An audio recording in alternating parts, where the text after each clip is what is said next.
Okay, so when you hear the name Isaac Newton, what's the first thing that pops into your head? An apple, right? Gravity. But what if I told you that wasn't his real obsession? That his greatest and honestly most dangerous work had nothing to do with gravity, but everything to do with light and truth itself.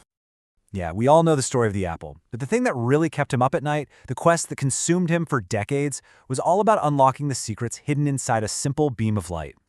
And look, this wasn't just some academic debate. This journey into light would put him on a collision course with the entire scientific establishment, and it would uncover a secret, truly dangerous side to his life, a side he kept hidden from the world for centuries. So, where did this all begin?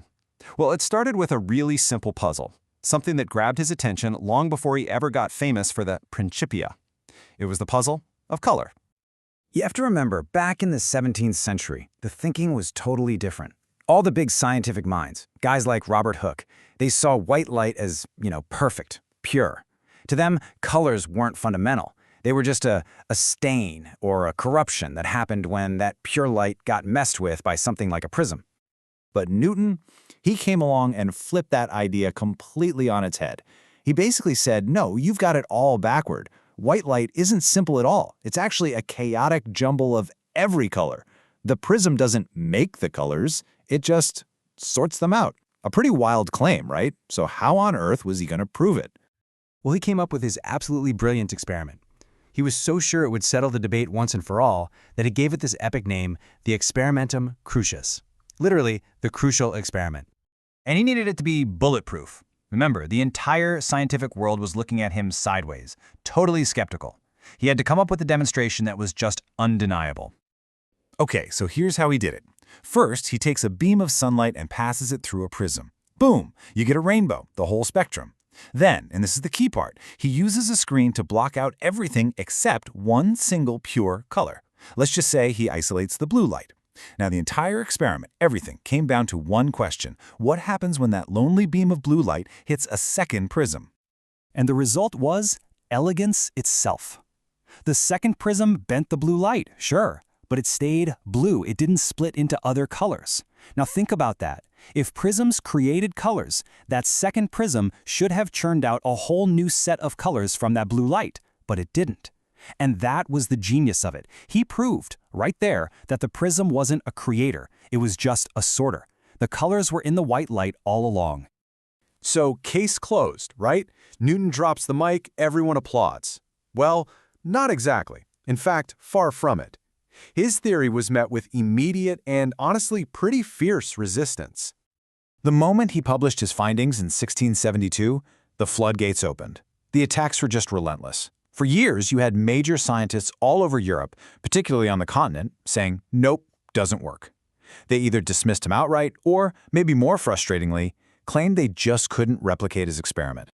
This wasn't a short-term squabble. The skepticism was so deep-rooted it took decades to finally turn the tide.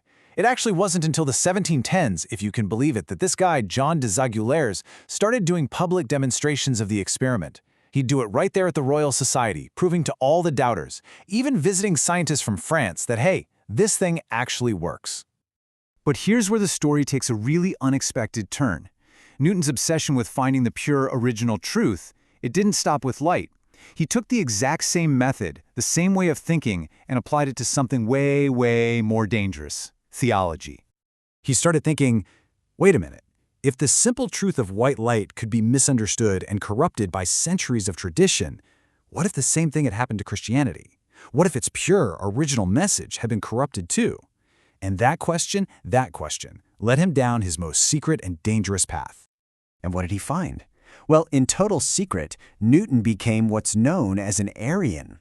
Now, Arianism is the belief that God the Father is the one supreme being and that Jesus, well, he was created by God, making him a subordinate figure.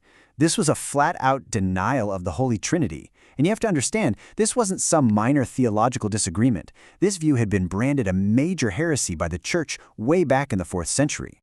And he wasn't casual about this. We're talking thousands of pages of research. He came to the conclusion that the Trinity was a false doctrine, basically invented by a guy named Athanasius and his followers. He even had a contemptuous nickname for them, Homosianos. He went through the Bible with a fine-tooth comb, arguing the key passages had been deliberately changed centuries later to fake the evidence for a doctrine he saw as nothing less than idolatry. Okay, so this might seem like a huge contradiction, right?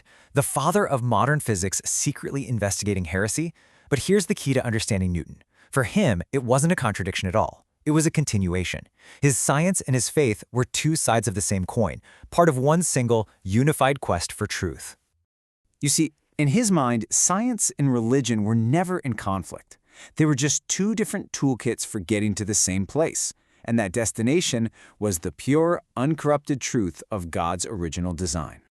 And his method was exactly the same in both fields. Think about it. In science, he broke down white light to find its pure basic parts, the colors. In his faith, he tried to break down centuries of church doctrine to find what he believed was its pure basic message, a single, all-powerful God. And this quote from him really says it all. He saw his work in natural philosophy, what we call science, as a way to argue backwards from what we see in the world all the way back to the very first cause. For Newton, physics wasn't just math and experiments. It was a form of worship. It was his way of trying to reverse engineer the universe to get a glimpse into the mind of its creator. So it leaves us with this incredible question, doesn't it? When we look back at Isaac Newton, what was his lifelong obsession really about? Was it a hunt for scientific laws that govern the universe? Or was it something deeper, a secret search for the original, uncorrupted design of his God?